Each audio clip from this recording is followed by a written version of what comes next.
The rise and fall of Napster is one of the most iconic stories of the internet. How did a small startup become the most controversial company in the music industry, only to fall just as quickly?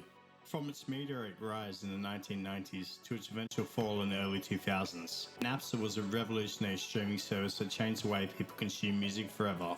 In this video, we'll explore the history of Napster, the impact it had on the music industry, and the legal battles it faced along the way. We'll also look at how Napster changed the way people think about piracy and streaming services today. Napster was the brainchild of 19-year-old Sean Fanning, co-founded with Sean Parker. Fanning, an ambitious programmer who sought to find a way to share music for free. It was the aughts answer for young music lovers whose allowances didn't include CD money. Think of it as LimeWire without the viruses. Launched in 1999, Sean co-founded Napster with Sean Parker, former president of Facebook. They sought to make music more accessible.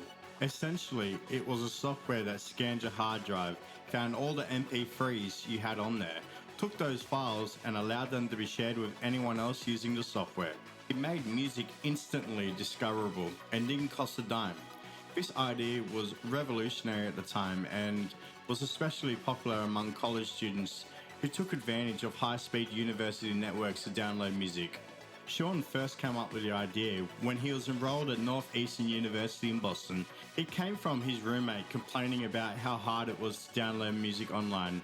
From that one conversation, the idea of Napster was born. Obsessed with this idea, Sean wrote everything down in a notebook that he took with him everywhere, focused solely on this idea of music sharing. Sean did not return to college the following semester. Instead, he dedicated his life to the code of Napster. Fanning envisioned a cataloging system that would scour a user's hard drive for MP3 files, which could then be shared through free downloadable software. This peer-to-peer system combined with file sharing capabilities of Microsoft Windows and the simplicity of modern search engines. The 90s saw obsession with CDs and everyone's need to get their hands on the latest music. It made music feel very elusive, and the fans of musical acts following their every move to see the next CD, what was going to be released. The shiny silver discs were way cooler than ancient cassette tapes. A record company and musical acts saw the money rolling in with the current setup, and they had complete control of what and when music is released. However, as convenient as CDs were, they also cost a pretty penny. A single album could set you back quite a bit. If you only wanted one or two songs, tough luck. You had to get the whole album and just skip through. Talk about a raw deal. But hey, at least the sound quality was a step up from those old cassette tapes, right? The process of obtaining music was much different. If you wanted to purchase a song or album, you would typically have to go to the record store and pay a high price. Napster allowed users to easily download and share MP3 files, effectively creating an unlimited library of music that could easily be accessed for free, including music that was not available through traditional sources. This included music from independent artists, rare tracks, and music from other countries. There were many artists who opposed the use of Napster and similar peer-to-peer file sharing services due to the potential for copyright infringement and the negative impact on their incomes. Napster allowed users to download and share music without paying for them, which meant the artists were not receiving compensation for their work. This led to widespread discontent among musicians and led several high-profile lawsuits against Napster. It was a classic battle of good versus evil, or at least that's how some saw it. As more and more people started using the Napster program, the lawsuits against them began to make headlines. Some Napster users, mostly college kids, saw themselves as scrappy underdog fighting against big bad record labels. But not all musicians were on Napster's side. Groups like Metallica and Dr. Dre even filed their own lawsuits against the site. As you can imagine, the creation of such software caused a mad stir with musicians, record labels, producers, the whole music industry. The industry felt cheated from their hard work and couldn't connect or understand with their consumers and the reasons of why they would use a program like Napster. Artists opposed the use of Napster due to the potential for copyright infringement and the negative impact it had on their incomes. As a result of this, a lawsuit brought against Sean and Napster that created a precedent that's still felt to this day. A&M initiated the first lawsuit, followed by individual bands like Metallica, who felt their intellectual property was being stolen. Metallica even went as far as asking Napster to track down 335,000 users who downloaded their music and to ban them from using the service, which Napster actually did.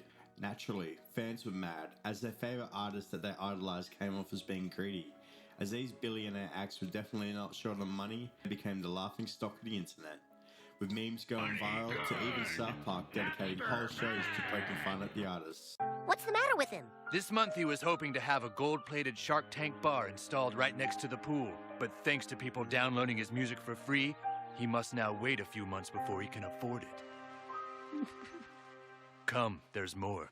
Some clever bands found the way to use Napster to their advantage though. Radiohead, for example, secretly released an album, Kid A, on Napster a few weeks before it hit stores, which caused a huge stir and helped the album soar to the top of the charts. And reggae rockers Dispatch loaded up Napster with 3 tracks, which helped them build a massive fan base and sell out shows at Madison Square Garden. Dispatch bassist Pete Hemmenbold explained, "We found it actually didn't stop kids from coming to the shows and buying CDs. In fact, it had quite the opposite effect."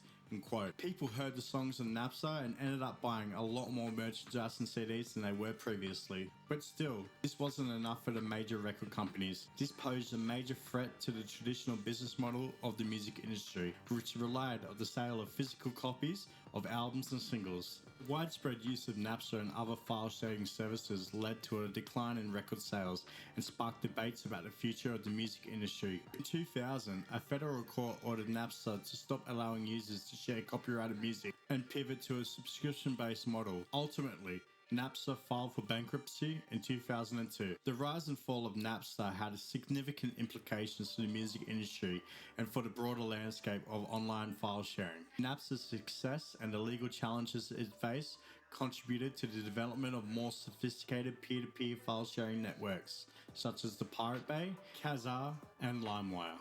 At the same time, Napster's demise also helped pave the way for legal online music streaming services, giving power back to the artists, such as Spotify and Apple Music, which have become popular in recent years. All we have to do is subscribe to the streaming services that we like, and immediately we have access to any music we love. Compared to the price of multiple CDs, $13 a month is really not that bad. This alone is enough to understand why Napster is such a big deal. Free music, no need for CDs and CD players. It was great having you with us. The effect of Napster on the music industry was undeniable. Even though Napster had its problems and went bankrupt, its influence is still well and alive today. If you enjoyed this video, don't forget to like and subscribe, and to take a look at the rest of our videos to gain some more knowledge on the oddities past and future. That's it for now. See you next time.